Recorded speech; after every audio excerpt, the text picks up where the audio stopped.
Nunca pensei que ia contar minha história para alguém, que alguém ia se interessar pelo que passei, mas dizem que toda vida tem valor, que todo mundo tem algo para ensinar. Então aqui estou eu, com meus 74 anos, contando para vocês o que vivi. Nasci numa cidadezinha do interior, daquelas que tinha uma praça, uma igreja, e todo mundo conhecia, todo mundo. Meu pai trabalhava na roça. Saía antes do sol nascer e voltava quando já estava escuro. Homem de poucas palavras, mas honesto até o osso. Minha mãe cuidava da casa e de nós, os 6 filhos. Éramos pobres, mas nunca faltou comida na mesa, mesmo que fosse só arroz com feijão. Nossa casa era pequena, de chão batido no começo. Depois meu pai conseguiu cimentar, não tinha banheiro dentro. Era aquela casinha no fundo do quintal que a gente tinha medo de ir de noite. Tomava banho de bacia, água esquentada no fogão, a lenha. A gente não tinha muita coisa, mas também não sabia que era pobre, porque todo mundo vive igual. Lembro que a gente brincava com o que tinha: boneca de espiga, de Milo carrinho, feito de lata, bola de meia. Eu e minhas irmãs adorava brincar de casinha embaixo do pé de manga. A gente fingia que as folhas caídas eram dinheiro, que as pedrinhas eram comida. Era uma alegria simples, mas verdadeira. Minha mãe me ensinou a cozinhar desde cedo. Aos 8 anos, eu já sabia fazer arroz no ponto. Aos 10, já cuidava dos meus irmãos mais novos quando ela precisava sair. Não tinha essa moleza de hoje, de criança só brincar. A gente ajudava em casa, era nosso dever.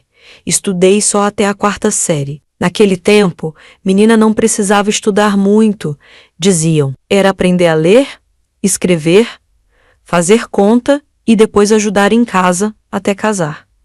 E foi isso que aconteceu. Aos 15 anos, comecei a namorar o Joaquim. Ele trabalhava no mercadinho da cidade, tinha 22. Namorar naquela época era dar as mãos, conversar na calçada com a mãe, olhando pela janela, um beijinho escondido de vez em quando. O Joaquim era bonito, todo arrumadinho sempre, cabelo bem penteado com brilhantina, camisa passada, falava bonito também, me prometia mundos e fundos. Meu pai não gostava muito dele. Esse moço fala demais, ele dizia, mas eu, boba e apaixonada, não ouvia. Casamos quando eu fiz 17 anos. A festa foi simples, no quintal da casa dos meus pais. Meu vestido era emprestado da minha prima, ajeitado pela minha mãe. Fomos morar numa casinha alugada, um cômodo só, onde a cama, o fogão e a mesa mal cabiam. Mas eu estava feliz. Achava que tinha começado minha vida. Nos primeiros meses, tudo parecia um sonho. O Joaquim era carinhoso, me chamava de minha flor. Aos domingos, a gente ia na missa e depois passeava na praça, tomava sorvete. Eu me achava a mulher mais sortuda do mundo. Mas logo, a realidade apareceu. O Joaquim era trabalhador, mas tinha o problema da bebida. No começo era só nos fins de semana. Com o tempo, começou a ser todo dia. E quando bebia, ficava agressivo. Primeiro eram só gritos, depois vieram os empurrões. E logo os tapas. Eu chorava escondido. Não contava para ninguém. Naquele tempo, mulher aguentava calada. Casamento é assim mesmo, dizia minha mãe, quando me via triste. No primeiro ano de casada, engravidei. Foi uma alegria no meio da tristeza. Quando contei para o Joaquim, ele até parou de beber por um tempo. Me lembro dele acariciando minha barriga, dizendo que ia ser pai de um menino forte. Mas a alegria durou pouco. Um dia, grávida de 6 meses, caí na escada quando fugia dele bêbado. Perdi meu bebê naquela noite. Chorei tanto que achei que ia secar por dentro. Depois disso, Joaquim piorou. Bebia mais, batia mais, eu já não tinha força nem para chorar. Aos 19 anos, parecia uma velha, de tão acabada. Foi quando conheci a Dona Teresa, uma senhora que vendia verduras na feira. Um dia, ela me viu, com o olho roxo comprando tomates, e me chamou para o canto. Minha filha, nenhum homem tem o direito de fazer isso com você. Aquelas palavras entraram na minha alma. Ninguém nunca tinha me dito aquilo antes. Dona Teresa me convidou para trabalhar com ela na feira. Comecei escondido do Joaquim, juntando cada centavo. Demorou 6 meses. mas consegui guardar um dinheirinho. Num dia que o Joaquim saiu para trabalhar, arrumei minhas poucas coisas e fui embora. Deixei um bilhete. Quando você se endireitar, a gente conversa. Fui morar no quartinho dos fundos da casa da Dona Teresa. Ela me acolheu como uma filha. O Joaquim apareceu lá umas 3 vezes, bêbado, gritando na rua. Na última, a Dona Teresa pegou uma vassoura e disse que chamava a polícia. Ele nunca mais voltou. Trabalhei na feira por 5 anos. Aprendi a negociar, a fazer contas de cabeça, a conhecer os produtos. O dinheiro era pouco, mas era meu, suado e honesto. Consegui comprar minhas coisinhas, ter minha dignidade de volta, me separei do Joaquim no papel, coisa que muita gente na cidade achou um absurdo. Mulher separada era quase um palavrão naquela época.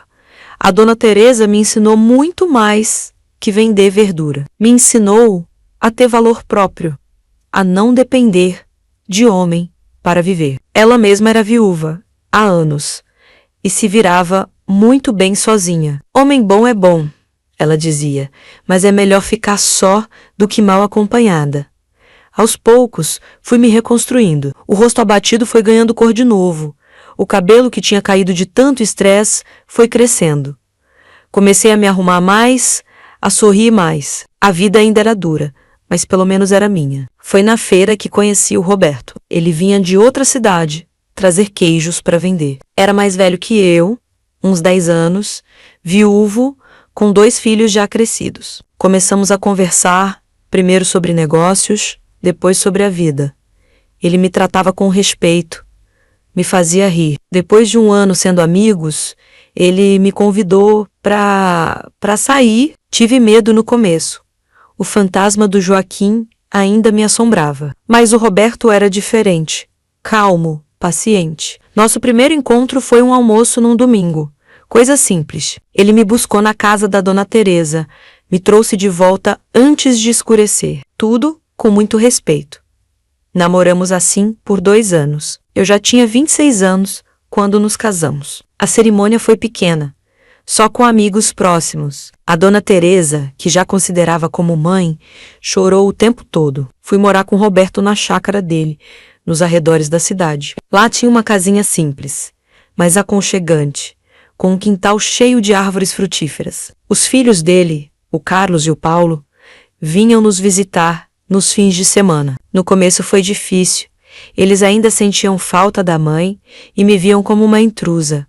Com o tempo, fomos nos aproximando. Nunca quis substituir a mãe deles, só ser uma amiga. A vida com o Roberto era tranquila. Ele saía cedo para trabalhar, eu cuidava da casa e da horta que plantei no quintal. De tarde, quando ele voltava, a gente sentava na varanda para tomar café e conversar. De noite, escutava a rádio juntos. Nos fins de semana, ia na feira vender os queijos dele e as verduras da minha horta. Roberto era um bom marido, trabalhador, carinhoso, respeitador.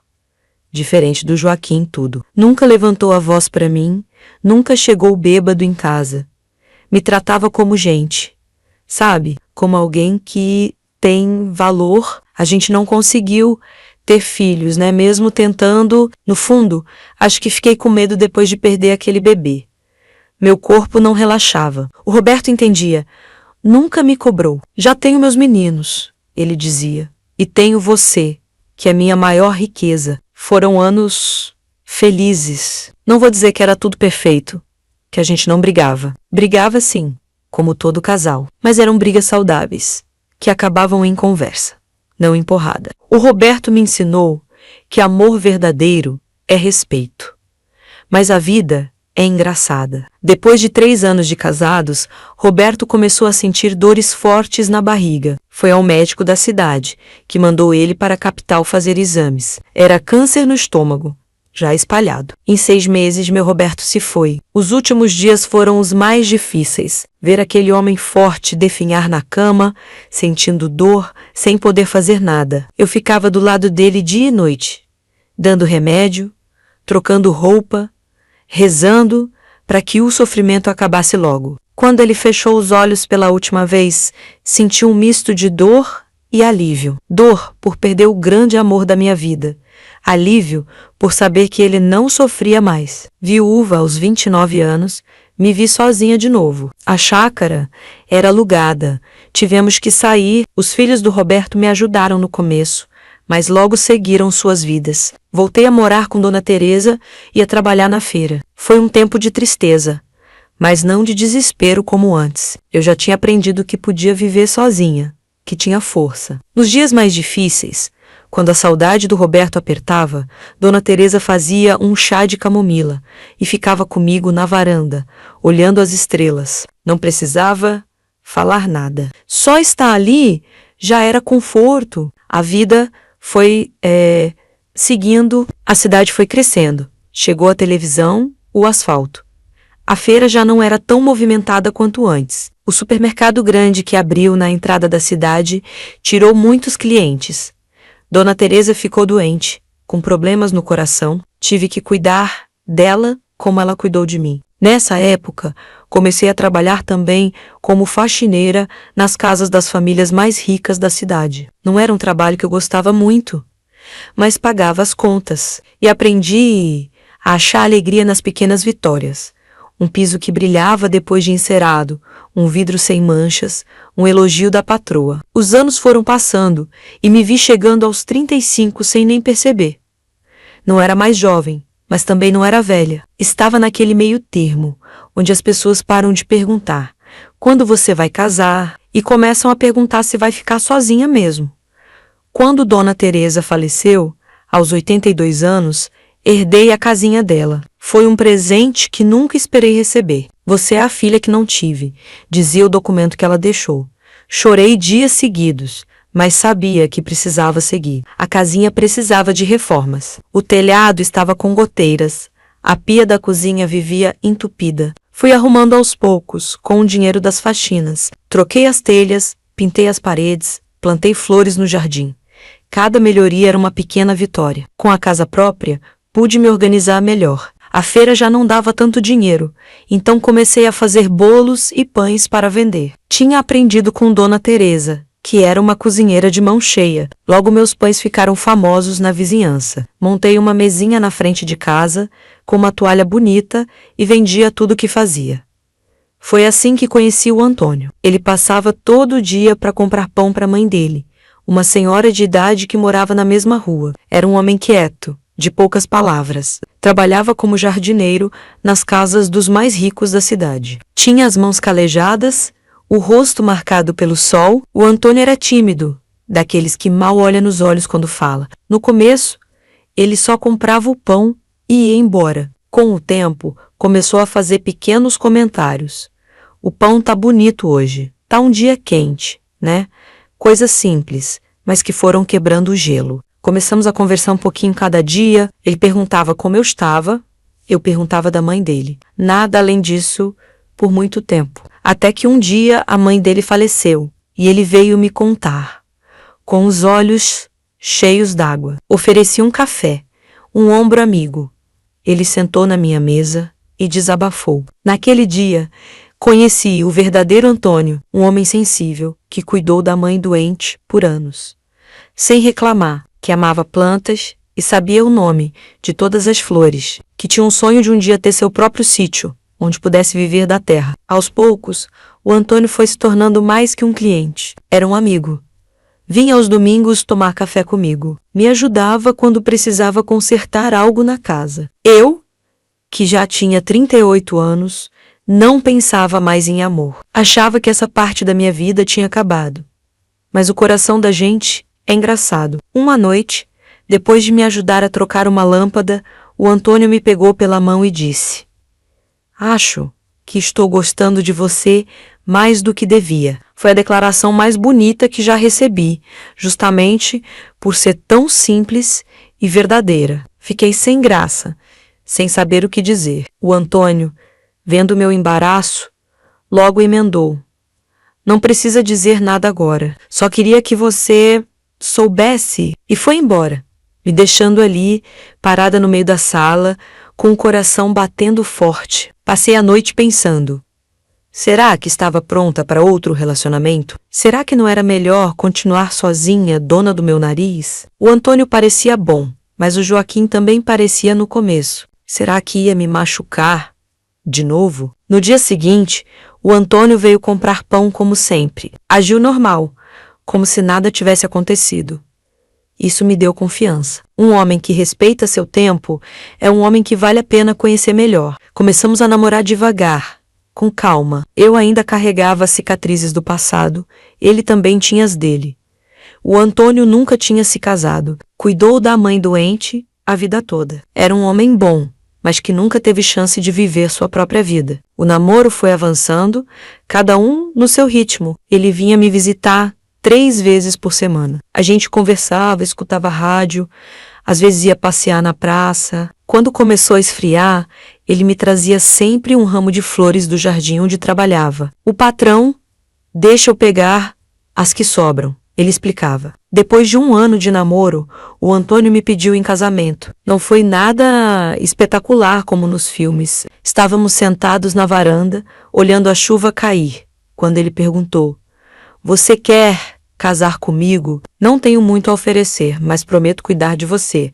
Respondi que sim, na mesma hora. Não porque estava desesperada por um marido, mas porque sabia que o Antônio era um homem bom, alguém que me respeitava, que me via como igual. E isso, depois de tudo que passei, valia mais que qualquer riqueza. Nos casamos quando eu tinha 40 anos e ele 45. Foi uma cerimônia bem simples, no cartório, com alguns amigos. Não precisávamos de festa grande, só da certeza que tínhamos um ao outro. Ele veio morar na minha casa, que agora era nossa casa.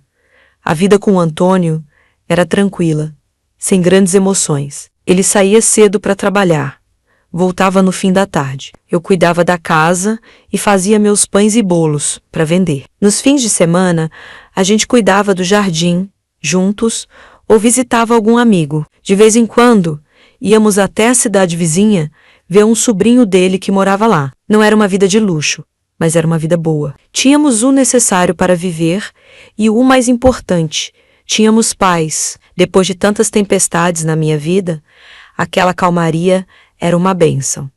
Vivemos juntos por 12 anos. Foram anos tranquilos, de companheirismo. O Antônio não era um homem de muitas palavras ou de grandes gestos românticos, mas era atencioso, presente. Nunca levantou a voz para mim, nunca me fez sentir menos por ser mulher. Nossa rotina era simples, igual a de tantos outros casais. Tomávamos café juntos de manhã, ele ia trabalhar, eu cuidava da casa. À noite, jantávamos vendo o jornal na TV, que finalmente tínhamos conseguido comprar. Nos fins de semana, íamos à missa e depois passeávamos na praça. De vez em quando, recebíamos visita de algum parente ou amigo. Com o tempo, o Antônio começou a ter problemas de saúde. Primeiro foi a pressão alta, que o médico disse que era por causa da idade. Depois vieram as dores nas costas, de tanto se abaixar para cuidar das plantas. Ele foi diminuindo o ritmo de trabalho, pegando menos jardins para cuidar. Um dia, ele estava podando uma árvore quando sentiu uma tontura e caiu da escada. Não foi de muito alto, mas para um homem de quase 60 anos, foi o suficiente para machucar. Levei ele ao hospital, onde descobriram que, além dos machucados da queda, ele tinha sofrido um pequeno derrame. Ficou internado 1 semana. Quando voltou para casa, já não era o mesmo. O lado esquerdo do corpo tinha perdido um pouco dos movimentos. Ele tentava disfarçar, dizia que estava melhorando, mas eu sabia que não era bem assim. O patrão dele, vendo a situação, ofereceu uma aposentadoria antecipada. Era pouco dinheiro, mas junto com o que eu ganhava com meus pães e bolos, dava para a gente viver. O Antônio ficou triste por não poder mais trabalhar como antes. Para distrair ele, aumentei o jardim da casa para que pudesse cuidar das plantas sem precisar sair. A nossa felicidade foi interrompida quando ele sofreu um derrame maior. 6 meses depois do primeiro, dessa vez, ficou sem andar, acamado. Cuidei dele com todo amor, como um dia a Dona Teresa cuidou de mim. As noites eram as piores, ele tinha dificuldade para respirar, para engolir. Eu ficava acordada, segurando a mão dele, rezando. O segundo derrame mais forte que o primeiro, levou meu Antônio, embora depois de 3 meses de sofrimento. Ele partiu dormindo, de mãos dadas comigo. Foi um adeus silencioso, como ele sempre foi. Silencioso, mas cheio de dignidade. Viúva pela segunda vez, aos 52 anos, me vi em um mundo que já não conhecia mais. A cidade tinha crescido tanto. Tinha shopping, prédios. Os jovens não paravam para conversar. Sempre correndo. Meus pães já não vendiam como antes, com tantas padarias grandes por perto. Me senti perdida por um tempo. A solidão era uma companheira constante. Nos dias mais difíceis, pegava as fotos do Roberto e do Antônio e conversava com elas, como se eles pudessem me ouvir. O que vocês fariam no meu lugar? Perguntava. O silêncio era a única resposta. Foi quando conheci a Lourdes, na fila do posto de saúde. Ela também era viúva, mais ou menos da minha idade. Começamos a conversar sobre os remédios de pressão, sobre o atendimento demorado. Saímos de lá como amigas. A Lourdes era diferente de mim em muitas coisas. Tinha estudado mais, falava palavras que às vezes eu não entendia, mas era simples. Não se achava melhor que ninguém. E, como eu, conhecia bem a dor de perder quem se ama. Lourdes me convidou para participar de um grupo de terceira idade que se reunia na igreja. No começo fui com vergonha. Achava que não ia me enturmar, mas logo me senti em casa. Eram mulheres como eu, muitas com histórias parecidas. Fazíamos artesanato, jogávamos bingo, trocávamos receitas. O grupo me deu uma nova energia. Pela primeira vez em anos, me vi rodeada de gente, de risadas. Aprendi a fazer crochê, a jogar dominó. Voltei a me arrumar para sair, a me importar com a aparência. Lourdes sempre me elogiava. Como você está bonita hoje. E isso me fazia bem. Nessa época, minha casa começou a dar problemas. O telhado com goteiras de novo, as paredes com mofo. Sozinha, ficava difícil manter tudo em ordem. Meu dinheiro mal dava para as despesas básicas, quanto mais para reformas. Foi então que Lourdes teve uma ideia. Por que você não aluga um quarto da sua casa? Sua casa é grande para uma pessoa só. No começo, fiquei com medo. Abri minha casa para um estranho. E se fosse perigoso? Mas a ideia foi amadurecendo. Anunciei o quarto na igreja e no mercado. Logo apareceu uma interessada. A Cida, uma professora aposentada que tinha acabado de se mudar para a cidade para ficar mais perto da filha. Ela parecia séria, respeitosa. Conversamos e combinamos um valor que era bom para nós duas. A Cida se mudou no mês seguinte. Era uma mulher calma, organizada. No começo, mal nos cruzávamos em casa. Ela saía cedo para visitar a filha, voltava à noite. Eu também passava bastante tempo fora, entre o grupo da terceira idade e meus trabalhos de faxina que ainda fazia de vez em quando. Aos poucos, fomos nos conhecendo melhor. Descobrimos que tínhamos coisas em comum. O gosto por novelas antigas, por música sertaneja raiz, por café bem forte. Começamos a tomar café juntas de manhã antes de sair. E às vezes de noite, antes de dormir. Foi no grupo da terceira idade que conheci a Aparecida, a Cida, como todos chamavam. Ela dava aulas de crochê, tinha mãos habilidosas, logo nos tornamos grandes amigas. A Cida era diferente de todas as pessoas que conheci na vida. Tinha viajado muito, conhecia outros países. Era viúva há mais tempo que eu e tinha aprendido a viver bem sozinha. A gente pode ser feliz sem um homem do lado. Sabia. Ela me dizia sempre. No começo achei estranho. Tinha crescido ouvindo que mulher só é completa se tiver um marido. Mas a Cida foi me ensinando outra forma de ver a vida. Ela era professora de história aposentada e sabia contar histórias como ninguém. Falava de reis e rainhas, de guerras e revoluções, de países distantes que eu só tinha ouvido falar na TV. Quando ela contava essas histórias, os olhos dela brilhavam e eu ficava hipnotizada. Começamos a fazer tudo juntas. Íamos às reuniões do grupo, à missa de domingo, fazíamos caminhada no Parque Novo da cidade. Nas tardes mais quentes, sentávamos na varanda da minha casa para tomar chá gelado e contar histórias. A Cida gostava de ouvir sobre minha vida, sobre meus maridos, sobre os tempos difíceis. Não julgava, só escutava. às vezes segurando minha mão quando o assunto ficava mais triste. E eu adorava ouvir sobre as aventuras dela, sobre os lugares que tinha conhecido. Com a Cida, aprendi a ver o mundo de outra maneira. Ela me emprestava livros, me mostrava fotos de suas viagens, me ensinava palavras novas. Eu, que mal tinha estudado, de repente me vi interessada em aprender, em conhecer coisas novas. Aos poucos, fui percebendo que a amizade com a Cida era diferente das outras que tive na vida. Eu contava as horas para estar com ela. Sentia um frio na barriga quando ela me elogiava. Achava graça em tudo que ela dizia. Não entendia bem o que estava acontecendo. Mas sabia que era especial. Quando completei 60 anos, a Cida organizou uma festa surpresa para mim. Chamou todas as amigas do grupo. Fez um bolo lindo. Foi o aniversário mais bonito da minha vida. Naquela noite, quando todos foram embora e ficamos só nós duas arrumando a casa, a Cida me abraçou de um jeito diferente. Um abraço longo, daqueles que a gente não quer que acabe. Tenho um sentimento por você que nunca tive por ninguém, ela disse baixinho. Fiquei sem saber o que dizer. Nunca tinha pensado nela dessa forma.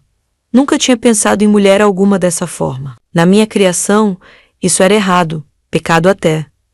A Cida percebeu meu desconforto e se afastou. Desculpa, não queria te assustar. Podemos continuar sendo só amigas, ela disse. Balancei a cabeça, ainda sem palavras. Nas semanas seguintes, fiquei confusa. Evitei a Cida, dizia que estava ocupada quando ela ligava, mas sentia falta dela, das nossas conversas, do jeito que ela ria das minhas piadas bobas, de como me sentia à vontade com ela. Minha criação dizia que aquilo era errado, que mulher deve gostar de homem, e só que qualquer outra coisa era pecado, era doença. Mas meu coração dizia outra coisa. Dizia que o que sentia pela Cida, fosse lá o que fosse, era bonito e puro. Um dia, sentada sozinha na varanda, com a cadeira vazia, onde a Cida costumava sentar, percebi que estava sendo injusta com ela e comigo mesma. A Cida era uma pessoa maravilhosa, que só tinha sido honesta sobre seus sentimentos. Que havia de errado nisso? Peguei o telefone e liguei para ela. Perguntei se podia ir à minha casa para conversarmos. Quando ela chegou, estava séria, com os olhos tristes. Servimos o chá de sempre, mas o silêncio entre nós era pesado. Me desculpa por ter sumido. Fiquei confusa com o que você disse. Eu entendo, ela respondeu. Não devia ter falado nada. Não, você fez certo em ser sincera, eu disse. É que nunca tinha pensado nisso antes.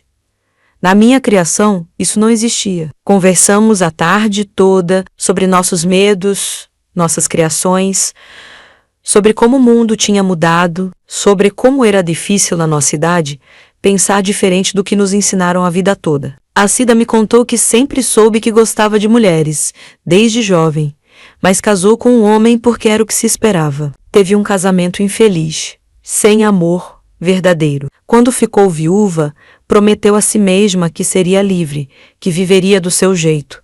Não quero te forçar a nada, ela me disse. Só quero que saiba que o que sinto por você é verdadeiro. Não é errado, não é sujo, é só amor. Essas palavras ficaram na minha cabeça por dias. Amor. Será que era isso mesmo que estava acontecendo? Será que podia amar uma mulher depois de ter amado homens a vida toda?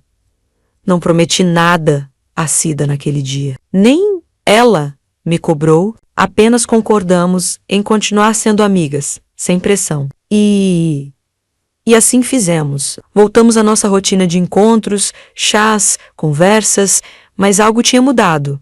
Eu prestava mais atenção nela, no jeito que seus olhos brilhavam quando falava de algo que amava, no toque de sua mão quando me mostrava um ponto novo de crochê. Aos poucos, fui entendendo que o que sentia pela Cida era diferente do que senti pelo Joaquim, pelo Roberto ou pelo Antônio. Não era melhor nem pior. Era só diferente e tão verdadeiro quanto um dia, assistindo ao pôr do sol na minha varanda, segurei a mão dela. Foi um gesto simples, mas que dizia muito. A Cida apertou minha mão de volta, com lágrimas nos olhos.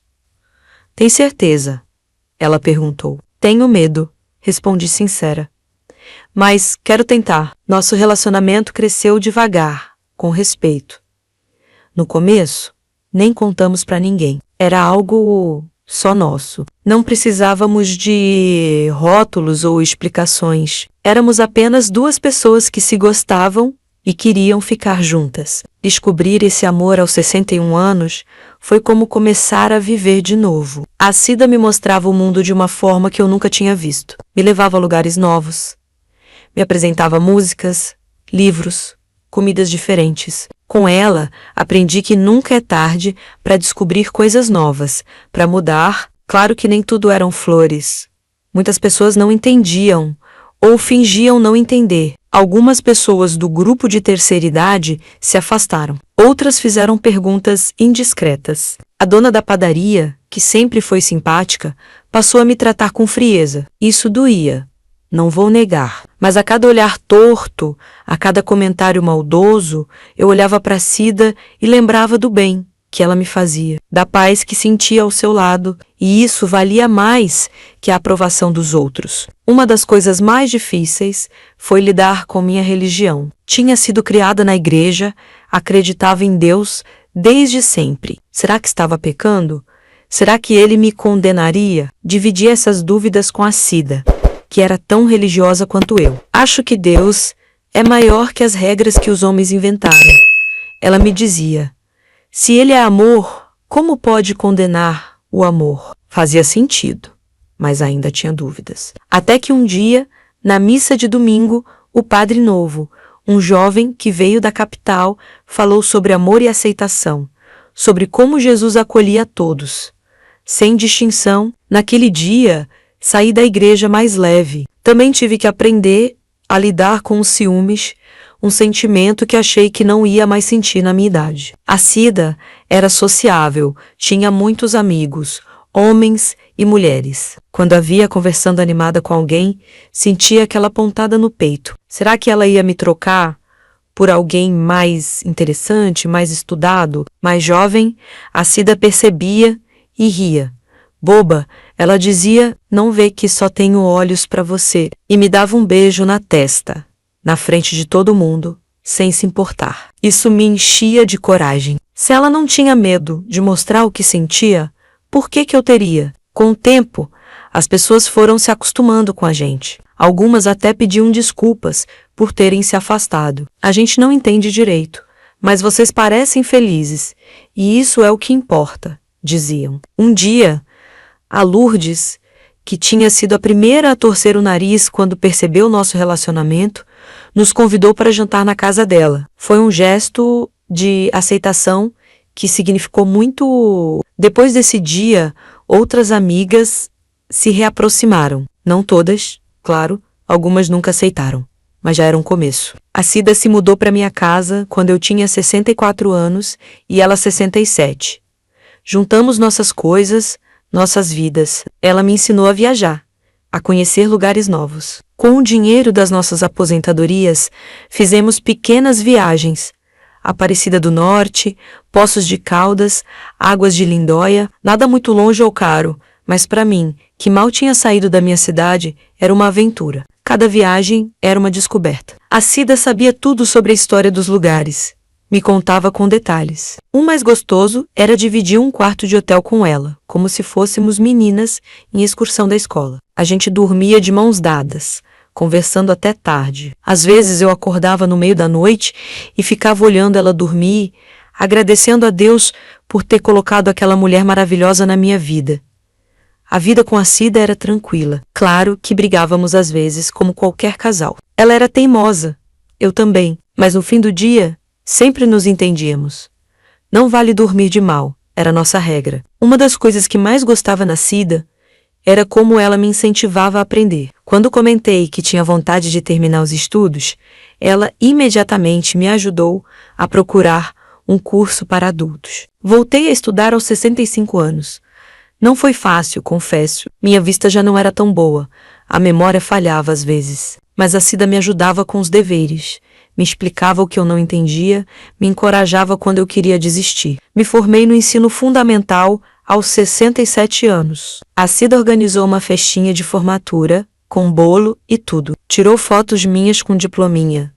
Me fez vestir uma roupa bonita. Estou tão orgulhosa de você, ela me dizia, e eu me sentia a pessoa mais realizada do mundo. Nunca imaginei que aos 65 anos encontraria um amor assim. A gente pensa que essa parte da vida já passou, que é hora de só esperar o tempo passar, mas a vida me mostrou que sempre é tempo de amar, de ser feliz. Nossas tardes na varanda continuaram, agora com mais histórias para contar. O crochê virou nossa pequena fonte de renda extra.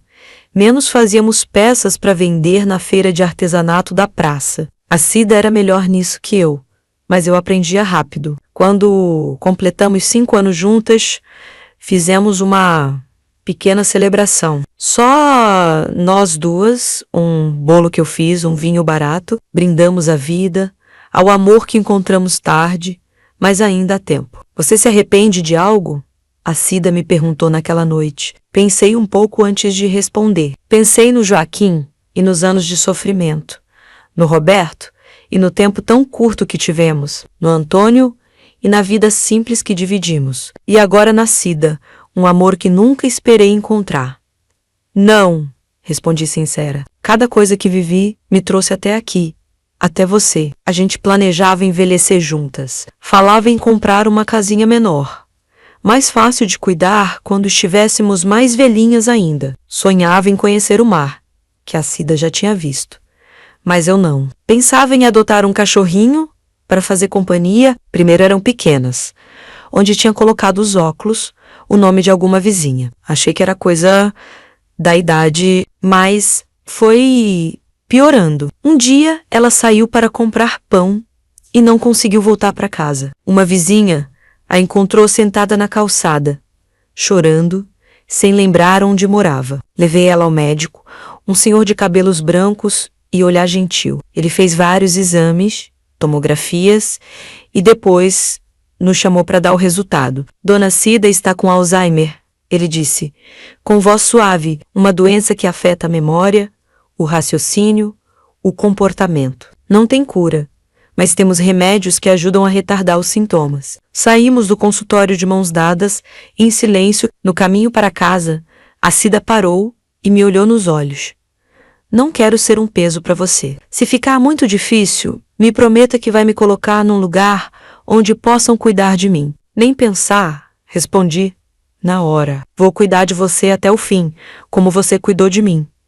No começo, tentei cuidar dela sozinha. Dava os remédios na hora certa, fazia comida nutritiva, levava para caminhar, para manter o cérebro ativo. Nos dias bons, ela era a Cida de sempre. Sorria, me chamava de meu amor, contava histórias antigas. Mas os dias ruins foram ficando mais frequentes. Ela acordava de madrugada, achando que tinha que ir trabalhar. Às vezes não me reconhecia, me chamava por outro nome. Esquecia de tomar banho, de comer. Um dia, deixou o fogão ligado quando saiu para o quintal. Por sorte, percebi a tempo, a parte mais difícil não era o trabalho físico de cuidar dela. Era ver aquela mulher brilhante, inteligente, se apagando aos poucos. Ver os olhos sem reconhecimento. A confusão mental. Era como perder ela um pouquinho cada dia. Tentei me revezar com amigos, com a filha dela, que vinha de vez em quando. Mas ficou difícil. A Cida precisava de cuidados 24 horas por dia. Eu já não dormia direito, sempre alerta para ver se ela não tinha levantado, se não estava tentando sair de casa. Uma noite, depois de passar o dia inteiro sem me reconhecer, a Cida teve um momento de lucidez. Estava sentada na cama, me olhando arrumar o quarto. Você está cansada, ela disse. Isso não é vida para você. Estou bem. Menti. Só um pouco cansada hoje. Não minta para mim. Ela insistiu. Eu vejo seus olhos, as olheiras. Você precisa me colocar em um lugar onde possam cuidar de mim direito. Chorei tanto aquela noite. A ideia de me livrar dela parecia uma traição. Mas ela estava certa. Eu já não dava conta. E isso poderia ser perigoso para ela. Precisei da ajuda dos sobrinhos dela, que a levaram para uma casa de repouso. Foi a decisão mais difícil da minha vida. mas era o melhor para ela. Lá tinha médicos, enfermeiros, pessoas que sabiam cuidar melhor do que eu. Coloquei as roupas que ela mais gostava, o perfume que sempre usava, o álbum de fotos das nossas viagens. Tentei explicar para onde estávamos indo, mas acho que ela não entendeu. Naquele dia, ela me chamava de professora. Achava que estávamos indo para uma excursão da escola. A casa de repouso era um lugar bonito, com jardins, salas claras. Os funcionários pareciam atenciosos. No caminho de volta para casa, chorei o tempo todo. Os primeiros dias foram os mais difíceis. A casa parecia enorme, vazia, sem a Cida. Os objetos dela espalhados pela casa, menos os óculos de leitura, o chinelo ao lado da cama, o creme para as mãos no banheiro, eram como facadas no peito. Pensei em guardar tudo, mas não consegui. Era como se, mantendo as coisas dela por perto, ela ainda estivesse comigo de alguma forma. Vou visitá-la 3 vezes por semana. Em alguns dias ela me reconhece, sorri, segura minha mão. Em outros, olha para mim como se eu fosse uma desconhecida. Dói, mas entendo que não é culpa dela. Levo álbuns de fotos, conto nossas histórias. Às vezes ela lembra, às vezes não. Mas não importa, estou lá, ao lado dela, como prometi que estaria. Na semana passada, num desses momentos de lucidez, ela apertou minha mão e disse: "Obrigada por não desistir de mim." Chorei como criança. Ela pode esquecer quem sou, mas eu nunca vou esquecer quem ela é e o que significa para mim. Não é fácil ver a pessoa que você ama perdendo a memória, perdendo a noção de quem ela é. Cada vez que ela não me reconhece, é como uma pequena morte, mas eu fico ali, contando as mesmas histórias, mostrando as mesmas fotos, na esperança de acender uma fagulha naqueles olhos. Lembra daquela viagem à Aparecida?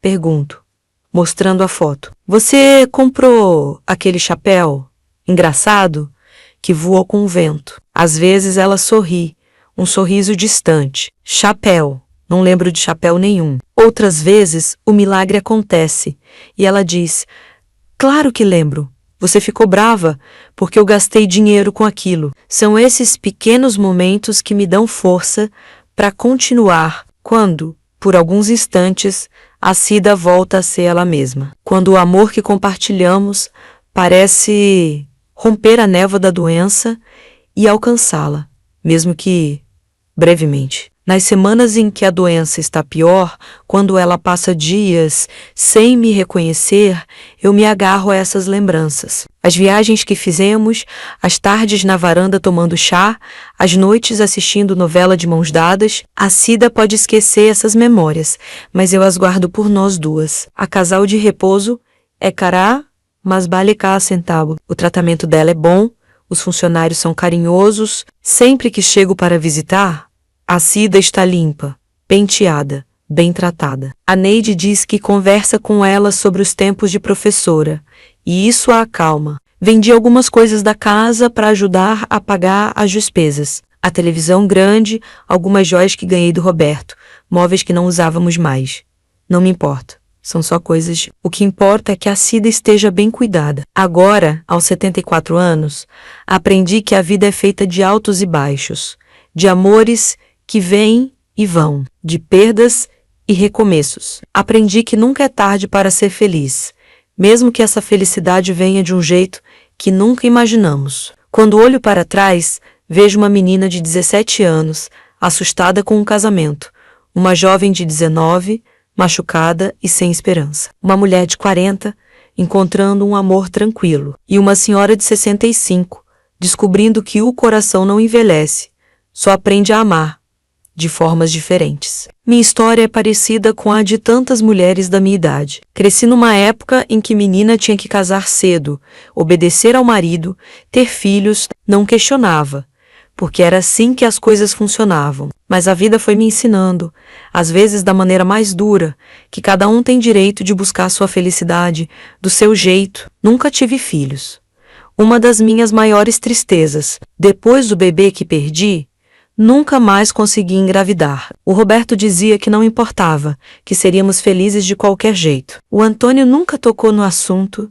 Acho que sabia que era um tema doloroso para mim. A Cida tinha uma filha, a Mariana, que no começo não aceitou nosso relacionamento, mas com o tempo foi entendendo e até se tornou uma amiga. Sempre tive esse vazio de não ter filhos, mas Deus preencheu de outras formas. Tenho sobrinhos que amo como se fossem meus. Tenho afilhados, vizinhos que me chamam de tia. Não é a mesma coisa, eu sei, mas é um amor que também vale a pena. A vida me ensinou que família vai muito além do sangue. Família são as pessoas que ficam do seu lado nos momentos difíceis, que te acolhem, que te respeitam. A Dona Teresa foi mais mãe para mim que minha própria mãe. Em muitos aspectos, o grupo da terceira idade é uma família para mim. E a Cida foi o grande amor da minha vida, mesmo tendo chegado tão tarde. Não sei quanto tempo ainda tem nessa vida. Não sei se a Cida vai me reconhecer na próxima visita, mas sei que valeu a pena cada momento, cada escolha, cada caminho que me trouxe até aqui. Teve muita dor. Claro, as surras do Joaquim, a morte do Roberto, a doença do Antônio, agora a doença da Cida. Teve noites que chorei até não ter mais lágrimas, dias que achei que não ia aguentar mais. Mas teve também muita alegria. Os bolos de domingo com o Roberto, as tardes no jardim com o Antônio, as viagens com a Cida, as amizades, as pequenas conquistas, os sonhos realizados. Se pudesse voltar no tempo, acho que não mudaria nada. Ou melhor, talvez mudasse só uma coisa. Teria saído mais cedo da casa do Joaquim. Teria entendido mais cedo que ninguém tem o direito de me fazer mal, de me diminuir. Teria aprendido antes que minha vida vale muito, que eu mereço respeito e amor. Se eu pudesse dizer algo para as mulheres mais jovens, seria: não tenham medo de recomeçar. Não tenham medo de dizer não ao que faz mal. Não tenham medo de dizer sim ao que faz bem, mesmo que os outros não entendam. Para as mulheres da minha idade, eu diria: ainda há tempo. Tempo para amar, para aprender, para ser feliz. Não importa se você tem 60, 70 ou 80 anos. Enquanto há vida, há esperança de dias melhores. A vida é um presente precioso demais para ser desperdiçado por medo ou vergonha. E amor, seja ele qual for, sempre vale a pena. Hoje, quando me olho no espelho, vejo uma mulher com rugas, com cabelos brancos, com marcas do tempo, mas vejo também uma guerreira, alguém que caiu muitas vezes e sempre levantou, que sofreu, mas não deixou o sofrimento endurecer seu coração, que encontrou amor onde menos esperava. Não sei o que o futuro reserva. Com a idade vem a certeza de que nosso tempo é curto, que cada dia é um presente. Tento viver um dia de cada vez, sem me preocupar demais com o amanhã. Na casa de repouso, conheci outras mulheres que também estão lá visitando seus maridos, suas irmãs, seus pais. Formamos um pequeno grupo de apoio. Conversamos, tomamos café juntas, compartilhamos as dores e as pequenas alegrias. Mais uma família que a vida me deu. Tem uma senhora lá, a Dona Zulmira, de 80 anos, que visita o marido todos os dias há 5 anos. Ele nem reconhece mais ela, mas ela vai, dá comida na boca dele, penteia o cabelo dele, conta como foi o dia. Outro dia ela me disse: o amor não acaba só porque a pessoa mudou. A gente ama quem a pessoa é, não só o que ela pode nos dar. Achei isso tão bonito, tão verdadeiro. É assim que me sinto com a Cida. Amo ela não só pelos momentos bons que tivemos, mas pelo que ela é, pela pessoa maravilhosa que eu conheci. A doença pode levar a memória dela, mas não muda quem ela é no fundo. Tem dias que saio da casa de repouso arrasada, sem forças. Nessas horas, vou para a igreja, sento no último banco e converso com Deus.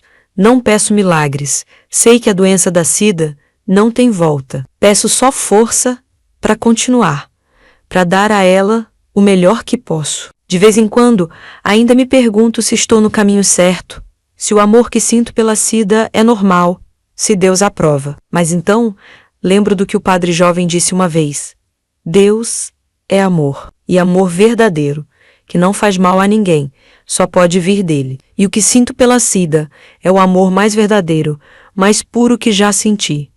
Como isso poderia ser errado?